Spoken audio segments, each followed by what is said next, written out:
Is there any similarities between like the school and the university life? You're not the best. You can be the worst of the best. Oh my God, I didn't do my A-levels. I'm gonna fail at this life. There is no way determining your IQ or your smarts within a 2-hour test. You need to write about a story that made you realize how your passion can help the world. Yeah. A new country for you. How did you adapt? How was it? I want to come back.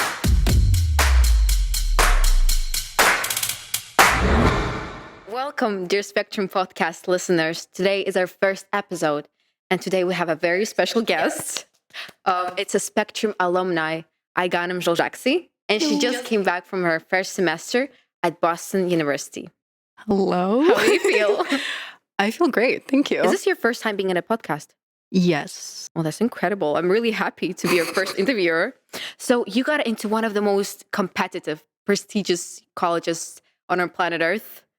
Right now. And were you anxious to meet all the students coming around the world to your Boston University? Well, obviously, because my whole life I've been in Kazakhstan and I've been studying Kazakhstan and seeing so many different people from different backgrounds, whether it be cultural, whether it be social, I guess. It's not even that it's like anxiety inducing. It's more of like different. Yeah. It's just the variety. Did you like have this thoughts of like, will I be able to be as good as the environment requires? Like, did you? I always have these thoughts. I always had them even before university. But with university, I think obviously it was like exemplified because you see so many different people, smart people. And with school and with university, what is different is the fact that in school, you kind of can be the best or you can be the worst, you know? Yes. While in university, the fact that you're already in there means that you're not the best. Everyone who is already there is the best in their school. So you can be the worst of the best. You know what I mean? And so that's hard sometimes. So also talking about differences, is there any similarities between like the school and the university life? Well, as a freshman, obviously, because everyone there at the end of the day is a confused teenager.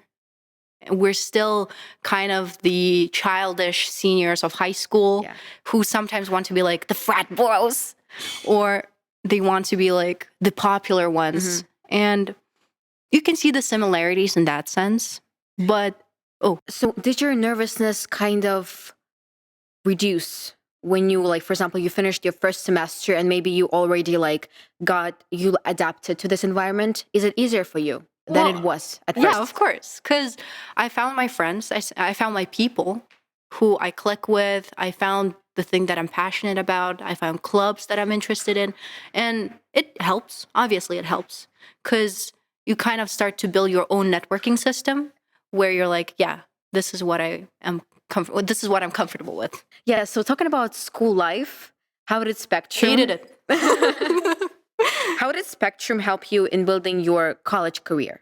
Well, I want to say thank you to my student counselor, Mr. Yerik, because I think him and also my teachers were the pushing point for that. Not only on the fact that Mr. Yerik helped me to build my admissions process, you know, with like essays and stuff, and helping me to connect with people that would help me in the future. For example, Education USA, right?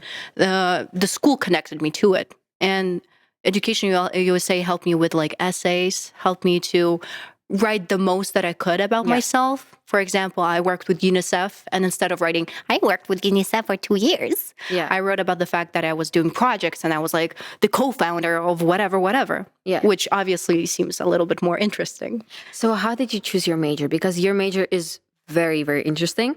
It's political science and law. How did you come to this?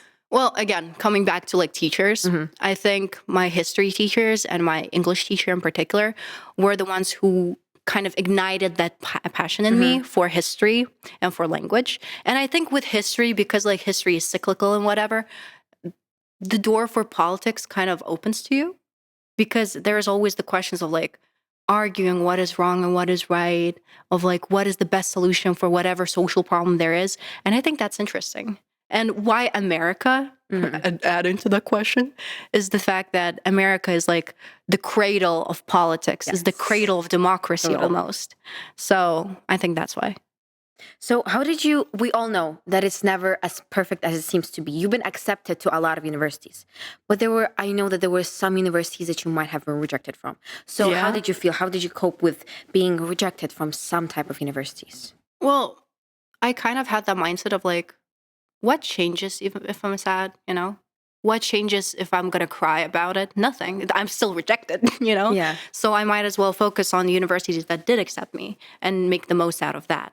Because I was rejected from, I I applied to two Ivy Leagues, Columbia and Princeton. Yeah. I got rejected from Princeton and I was deferred from Columbia and then Oh. rejected on the regular Yeah. decision.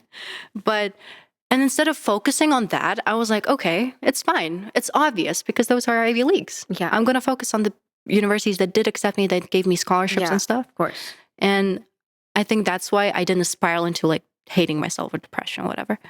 Because it's really easy to do.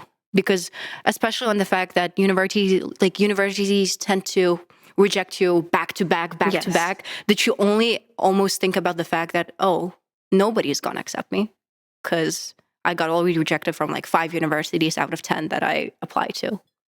But Yes. So I would like to ask you now about the university process. So when you were applying, Yeah. Mm-hmm.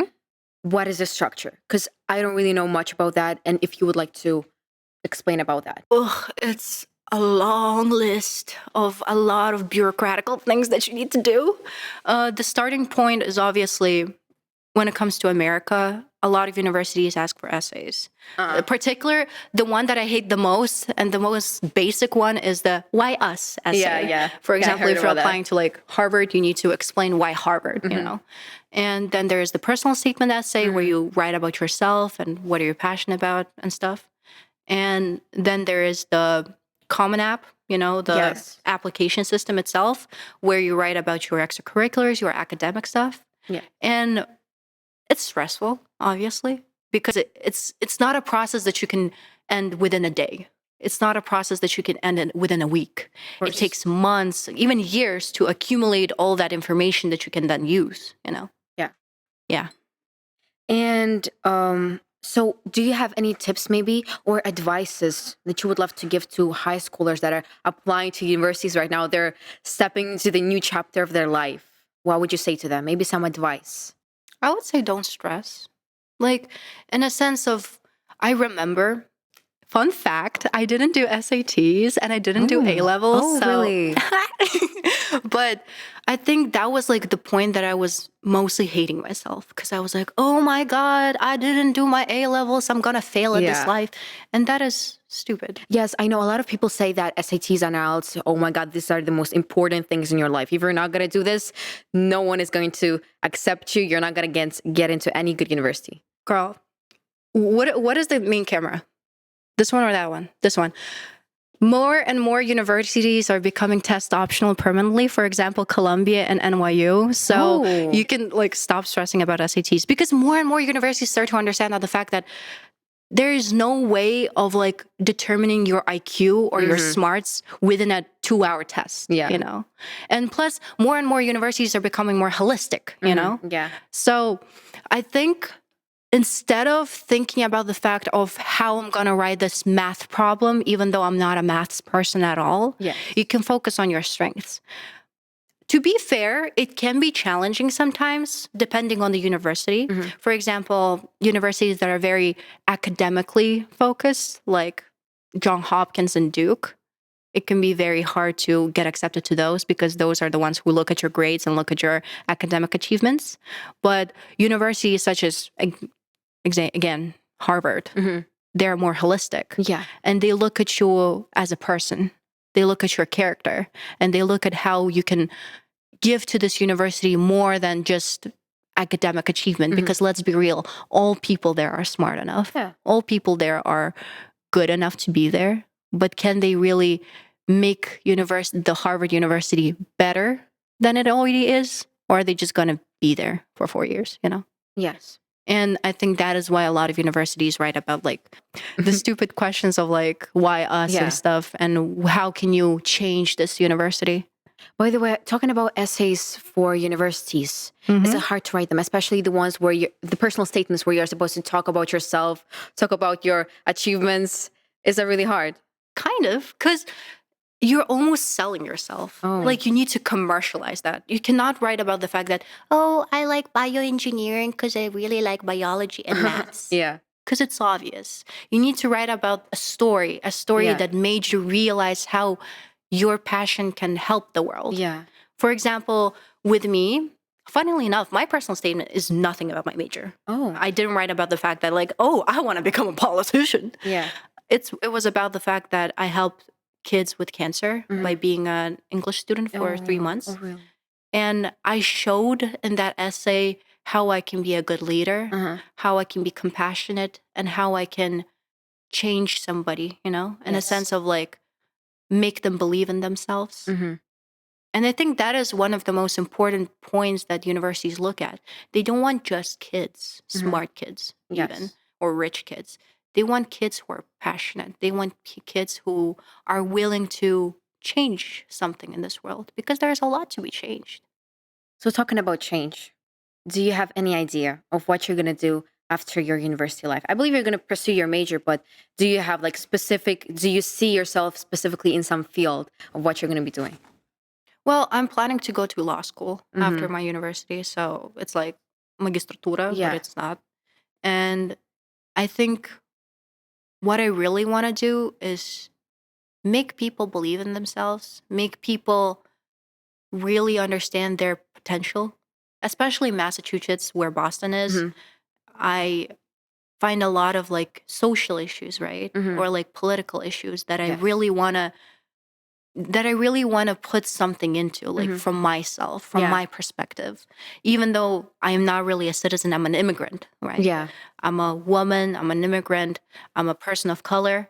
And I think that can be a very good input to American society in general, with the power of my major, of course. Yes. I'm really, really, really interested in your major. So I would like to ask one more question about it. Is there a specific situation maybe that made you choose this major? Like that changed your kind of view on the world, maybe? How you said because you're an immigrant and maybe that kind of, you also going to a college in USA. Maybe that kind of was Because fun fact, in most of my courses, I'm the only freshman and the only international student, because no international student is going to like pursue politics in America, yeah. right? And it does show how different my perspective can be from an average American person. Yeah. And I think that's cool. Honestly, that gives the diversity that America is being popular for, Everyone who talks about America, the first thing they talk about is the fact how many different cultures are there. Like, people call it a melting pot of cultures for a reason. Yeah. And I think that's the beauty of it. That's the beauty of pursuing politics in that sense. Because my perspective is going to be different from your perspective, or your perspective is going to be different from John's perspective, right? And that's what makes society work. And that's what makes it inclusive, I guess. Yeah. So what are the expectations about the first year at the university? Like, what were the hard things in terms of social life? I think a lot of people do that mistake that they expect too much. And it's not a bad thing. Yeah. Obviously, you have like the freedom of dreaming, and hoping for something. But with those expectations comes also the responsibility. For example, I think I made a mistake of doing a little bit too much as a freshman, and I was expecting too much, that then it became hard for me to enjoy my life almost. Enjoy the moment, yeah. Yeah, because you would expect, okay, I want to make friends the first week I'm there. I need to become the best student in this class. Yeah. I need to be in the dean's list. You need to be in a lot of clubs. Exactly. And you cannot really do that, Yeah. especially with only the 4 months that you have in first semester, right? And my second semester is going to start only now. Yeah. So I think with that, expectations always kind of leave you disappointed. But it doesn't mean that you shouldn't hope or shouldn't expect something. You should strive for certain things. Like, you should strive to make yourself known. You should strive to befriend and like make relationships with people. But you shouldn't feel bad and hate yourself if you couldn't, That's two different things.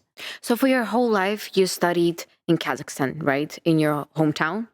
And how was it? Just 12th grade, you finished it and you just flew across the ocean to a totally different country, a new country for you. How did you adapt? How was it?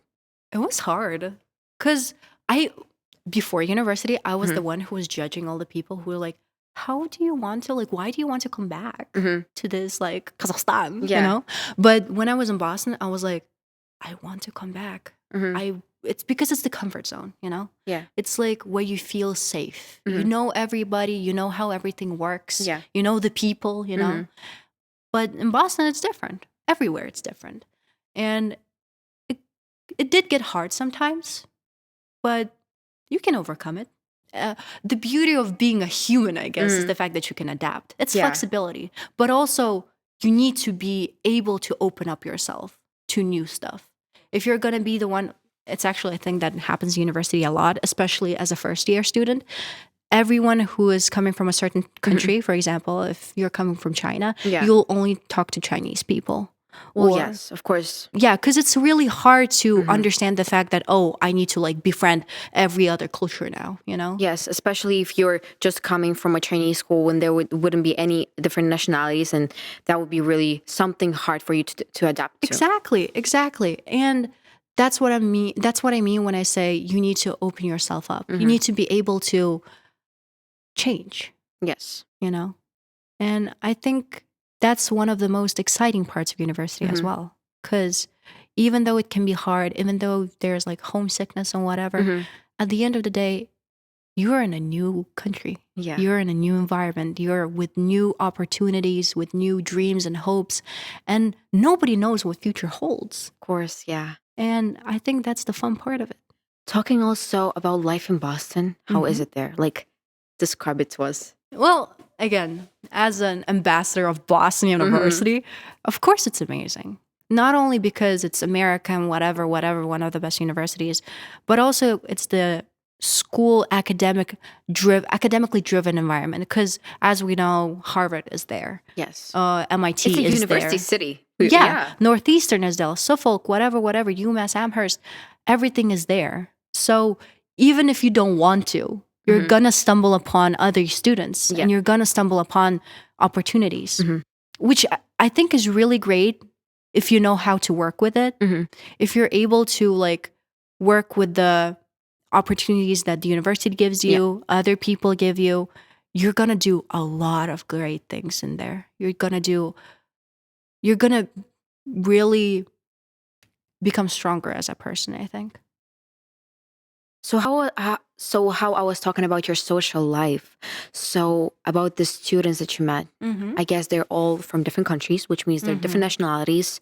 How did you communicate? Because I guess some of them might have not known English. How was it? No, what is the experience? Everyone knows English, obviously, there. Oh, yeah. But it's more of like cultural difference, which honestly, some people can see as a negative thing. Yeah. But me and my friends see it as a cool thing. Because, for example, my friend is Japanese. Oh. My roommate.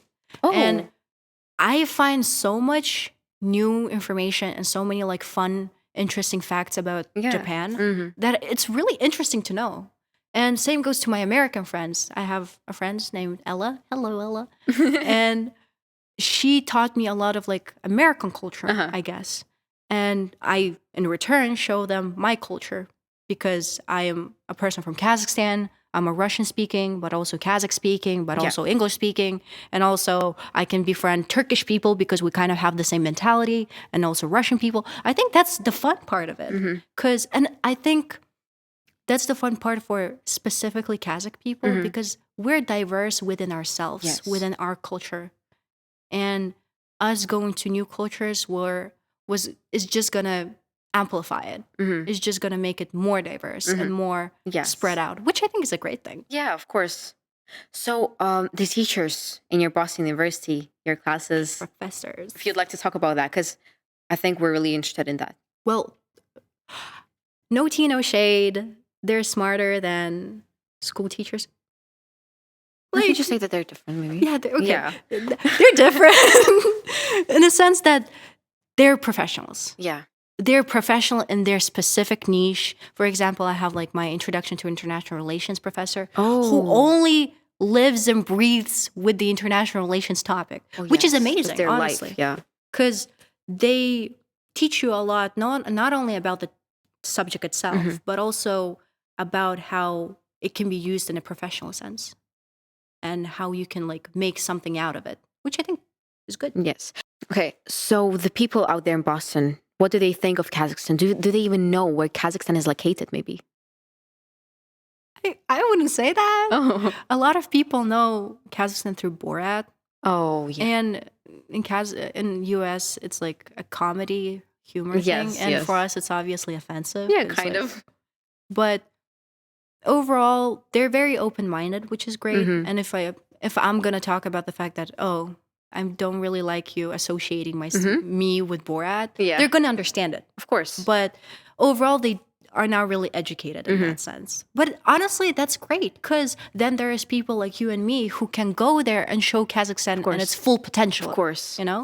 And I think that's almost a privilege for me because I showed a lot of like Kazakh culture that I know of, you know? Not only about Dombra and Kurt, but also about the music that we have, the Of course. cinematography that we have, the fashion even that we have.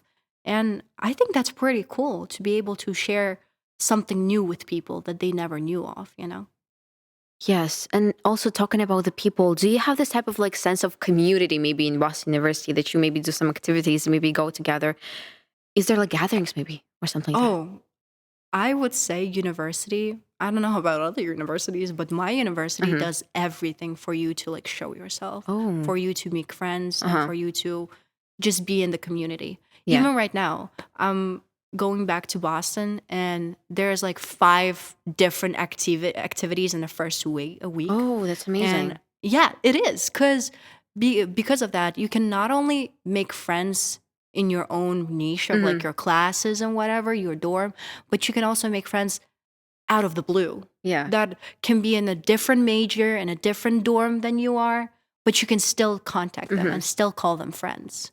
So, Aiganym, we would like to thank you for coming today and sharing your experience, talking about your university life and how our school Spectrum helped you to just be there where you are today. And of course, again, we would like to thank you and also say thank you to our viewers and listeners. We really appreciate you listening to us today, and we would like to see you in our next episode. See you! Bye-bye!